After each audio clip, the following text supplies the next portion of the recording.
In this session, we look at the importance of teaching our students about stress as we help them try to improve their pronunciation in English. Stress is one of the 4 suprasegmental features of English, and it's one of the most important ones because English is a stress-timed language. Interestingly, our students don't have a lot of difficulty with which words to stress. They have the opposite. They have difficulty with understanding which words to not stress. Hence the concept of unstress that we look at and explore in this session. We start the session by defining 3 key terms when it comes to pronunciation: intelligibility, comprehensibility, and accentedness. We then take you through a quick overview of the suprasegmental features of English pronunciation. And then we look at the importance of stress in particular. We take you through the concepts of stress and unstress in a lot more detail. And then we introduce you to 3 different approaches for teaching stress and unstress, and then some example activities. Let's get started.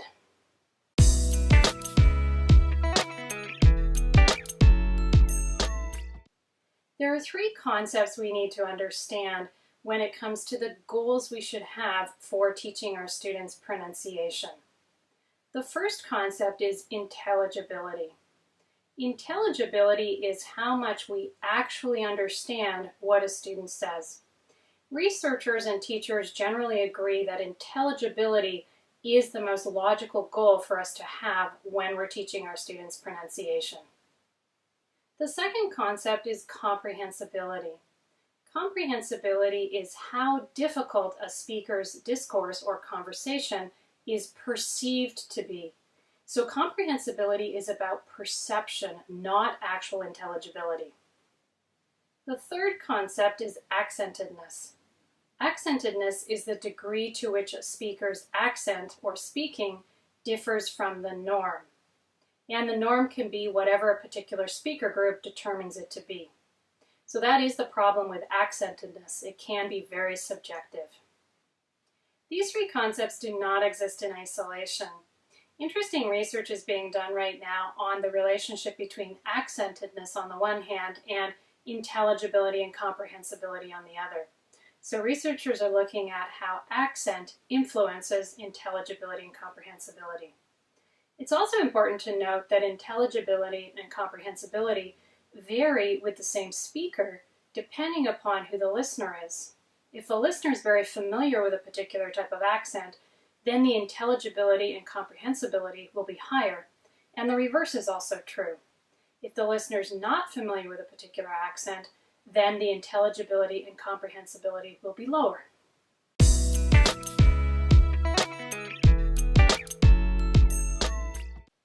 Suprasegmentals are the features of pronunciation that do not involve the production of a specific sound or the phonemes of that language. So the 4 suprasegmental features of any language are stress, intonation, rhythm, and connected speech.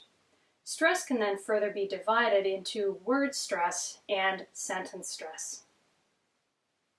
Stress is the emphasis put on part of a word or a word within a sentence in order to make it more important. Intonation is the change in pitch, so the pitch can go up, it can go down, or it can stay flat. Rhythm is the natural beat or the timing of the language. And finally, connected speech is what happens when words are pronounced together in a very informal situation. Most teachers of English understand how important teaching the suprasegmentals of English pronunciation is. They believe it's as important, if not more important, than teaching the phonemes of English. There's still a need for more research to back up this perception on the part of English teachers about the importance of suprasegmentals. Intuitively it makes sense, but it would be good to have some more empirical research to back up this intuition. Here's what some of the research does actually say about the influence of suprasegmentals on intelligibility and comprehensibility. Anderson and Hasse compared the influence of phonemes to the influence of suprasegmentals on pronunciation ratings. and they found that the suprasegmentals did have more influence than the phonemes. Derwing et al. Looked at the influence of instruction in phonemes versus instruction in suprasegmentals. They found that the instruction in suprasegmentals had a far greater influence on changes in pronunciation ratings than instruction in phonemes. So there is some good support for what we're doing in the classroom in terms of suprasegmentals.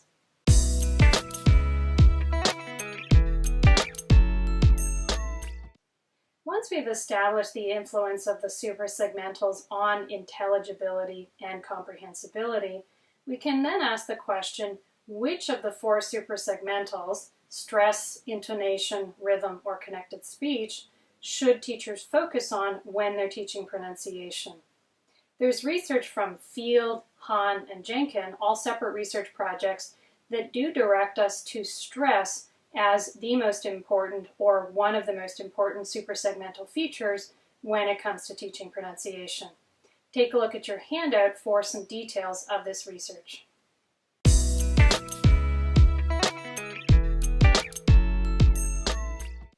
Now that we've established the importance and usefulness of teaching stress to our students, we're going to actually break stress into two pieces: stress and its opposite, unstress. Stress is when we give emphasis to part of a word or a word within a sentence by increasing the volume of that part or word and also increasing the amount of time that we allocate to saying that part of the word or the word. Unstress is the opposite. It's the weakening of part of a word or a word by decreasing the volume of that part or word and decreasing the amount of time that we spend saying it. Dividing the suprasegmental of stress into unstress and stress is particularly important with English. English is a stress time language, so the natural beat or rhythm of the language comes from this emphasis that's placed on parts of words or whole words. This is in contrast to languages that are syllable timed, so the beat or rhythm of these languages comes from the syllables in the words. As I mentioned in the introduction to this session, the real challenge with stress when it comes to English pronunciation is not being able to place that emphasis on parts of words or words.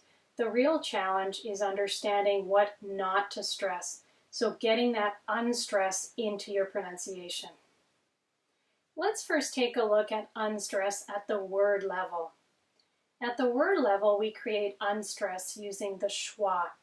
The schwa is a shortened version of a vowel sound, and it can be actually a shortened version of many different vowel sounds, not just one particular vowel sound. The schwa is the most frequently used vowel in the English language. It's used 34.5% of the time. So 34.5% of all the vowels that we say are schwa.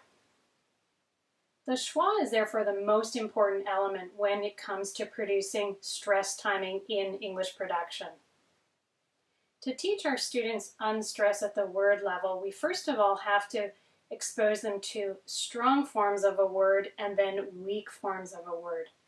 A strong form of a word is the pronunciation in which every single vowel gets its designated sound and designated length.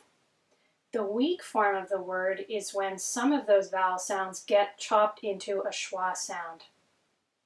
Here's an example of the strong form and the weak form of a word. The strong form is banana. I've given equal emphasis to each of the A's in the word. Here's the weak form, banana. I've shortened the amount of time on two of those vowels. Which one do we usually say? We actually usually say the weak form. The second concept that we have to teach students is elision. Elision is when we omit a sound altogether. And this is the ultimate unstress that we can put on a sound or a word. A classic example here is vegetable. I just gave you the strong form of the word, vegetable. However, listen to the weak form of the word, vegetable. I've actually omitted that E in the middle altogether. I'm not saying it at all. So this is an example of elision. Now let's take a look at unstress at the sentence level. So at this level, we're unstressing a complete word, not just a single sound. So the question that we have to answer for our students is, which words within a sentence do we unstress? How do we make that decision? We make this decision based on whether a word is a content word or a function word. Remember, our content words give our sentences meaning. So these are nouns, adjectives, verbs, and pronouns. Our function words or structure words provide the framework upon which we kind of hang our content words. So these are things like our prepositions and our conjunctions and our determiners. So which do you think we unstress when we're creating unstress at the sentence level? Content words or function words? I'll give you the answer. The answer is we unstress our function words. We never unstress our content words because that's where all of the meaning in our sentences is residing. We can unstress our function words, however, because remember, they're just the framework. They're kind of the background. They're not the foreground of what we're saying. How does correctly unstressing at the sentence level contribute to intelligibility and comprehensibility? Here's how it works. Speakers know that when a word is stressed, it's an important word, and our content words are important. Listeners also know that when a word is unstressed, it's not such an important word. So a listener picks up cues from the stress and unstress from the speaker about which words are important and which are not. The listener then pays attention to those important stress words and doesn't spend as much effort on those less important unstressed words. When we're working with our students on stress and unstress at the sentence level, we want to do a lot of work with them on identifying the content words versus the function words. Then we work with them on pronouncing those sentences with the stress on the content words and the unstress on the function words. We can do this through just a lot of drilling, having students say the same sentence over and over again, stressing the correct words and unstressing the correct words. There is actually a third level at which we can apply the concept of stress and unstress, and this is the text level. I would only recommend using this with advanced level students because this requires an understanding of the nuances of meaning within a text. At the text level, we can put the focus on one particular sentence within the overall text. So we can emphasize one sentence with stress, and then we can unstress the sentences around it. There's some interesting research out there about the importance of teaching our students not just stress, but also unstress. You'll see some of the key points from this research on page 5 of your handout.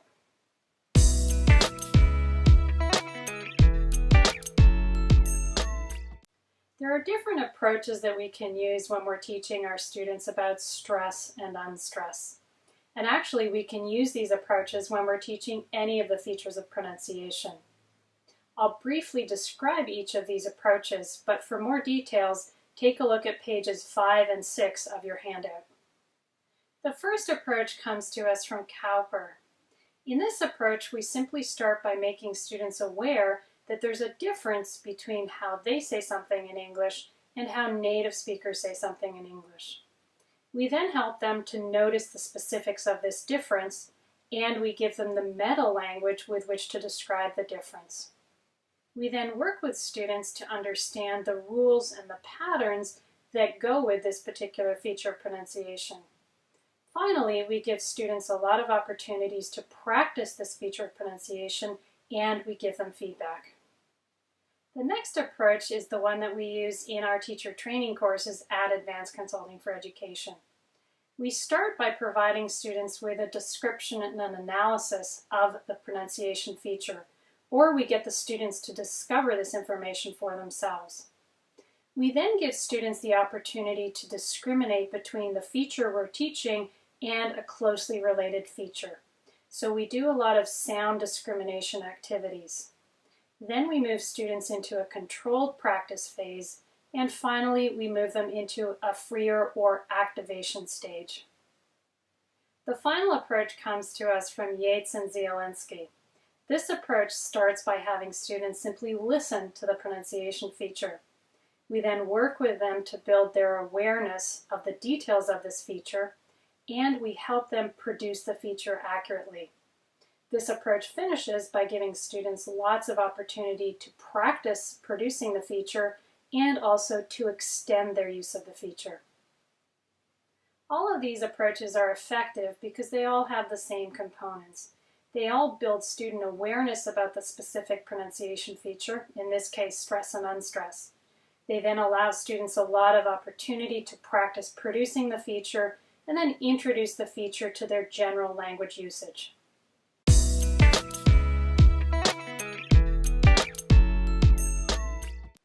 It's time to take a look at some specific activities that we can use with our students to teach them stress and unstress, and also to give them opportunities to practice producing this particular feature of English pronunciation. Stress and unstress activities that we use in the classroom can be divided into three categories based on the three levels of stress and unstress that we want our students to use. So we have word-based activities, sentence-based activities, and text-based activities. Let's take a look at these. I'll briefly describe each of these activities, but look at your handout for more details about the specific procedures for each activity and any other materials you might need. The first activity is called Find the Schwa. This is a word-level stress and unstress activity. Start this activity by reviewing with the class what a schwa is and why it's so prevalent in the English language. Have students work in pairs with a list of words, and these should be words with which they're familiar. Students take turns in their pairs saying the words out loud and then identifying the schwas within the word. So students are creating or recreating the weak forms of the words that we usually use. Confirm their answers as a class, and to wrap up, just chorally say the words out loud to make sure each student can actually produce the schwas in the right places in these words. The next activity is called Marking Stress in Nonsense Sentences. This is a sentence-level stress and unstress activity. And this activity is lots of fun. Start the activity by putting a nonsense or gibberish sentence up on the board. Repeat this sentence numerous times and have students mark which parts of the sentences have the stress. And then have them confirm with a partner and then confirm as a class. Once students have determined the stress and unstress pattern in the nonsense sentence, have them work with 3 real sentences to do the same thing. So they look at the real sentences and decide which syllables within those sentences are stressed or unstressed. Once they've done this, ask them to figure out which of the real sentences matches the same stress pattern as the nonsense sentence. You can do this as many times as you want with as many different nonsense sentences and different stress and unstress patterns. The more students are comfortable finding the stress patterns in nonsense sentences, the more effectively they can do the same thing within real sentences. The next activity is also a sentence-level stress and unstress activity, and it's called Stepping Out the Stress. Have students work in small groups with a single sentence, and this time it's a real sentence. Students work to determine which syllables within the sentence have stress and which ones have unstress. Once they've determined the stress and unstress in the real sentence, have students stand up as a group and make a line. And then they should link elbows, so each student has their elbow linked with the student next to them. Students say the sentence out loud, and every time they come to a syllable that should be stressed, the whole group of students should take a step forward. So every time they hear stress, they're going to take 1 step forward. This way, you as the teacher, and also the rest of the class, can see if they've correctly determined the stress and unstress in their sentence. The next activity is called Match the Stress Pattern. This is a sentence-level stress and unstress activity. Have students work in small groups. Give each small group a set of cards like the set provided in your handouts. So the set consists of real sentences and then also cards with sentence stress patterns on them. Students have to work together to match the real sentences with the stress pattern that represents how they would actually say that sentence. Once students have matched the real sentences with their corresponding stress patterns, confirm the answers as a class, and then chorally drill the students on how to correctly say these sentences, making sure you correct any misuse of either stress or unstress. You can extend this activity by playing a fun group game. Take away all of the real sentence cards from each group, and then have the members of the group stand around a table. So each group is standing around different tables. Have them put out the sentence stress pattern cards on the table that they're standing around. As the teacher, say one of the real sentences. Within each group, students have to race to pick up the correct sentence stress pattern that corresponds to the sentence that you just said. The final activity on your handout is called Make a Telegram. This is an example of a text-level stress and unstress activity. Start by reviewing as a class what a telegram is. A telegram is a fairly old technology, so there may actually be some students who are not familiar with what it is. Divide students into small groups and give each small group a different short message, like the two examples given in the handout. Students work together as a small group to create a telegram. So they're trying to make this message as short as possible, but still keep the meaning of the message. Once students have created their telegrams, they then deliver the telegram to another group. So each group now has a brand new message, but this time it's in the form of a telegram. Groups have to work together to reconstruct the original message. So they have to start putting words back in to lengthen the message beyond that bare framework of the telegram. Small groups then take turns reading their reconstructed messages and comparing them to the original that the first group got. Finally, project each message at the front of the class and have students try saying the message out loud chorally with a focus on where stress and unstress should be. Remind them of their exercise of creating a telegram to help them determine where the stress is and where the unstress is. Hopefully this brief sample of activities gives you an idea of the types of things you can do with your students so that they can understand and master stress and unstress. Remember, stress and unstress is a really, really important feature of pronunciation because English is a stress time language. Stress and unstress significantly influence the intelligibility and comprehensibility of your students' pronunciation.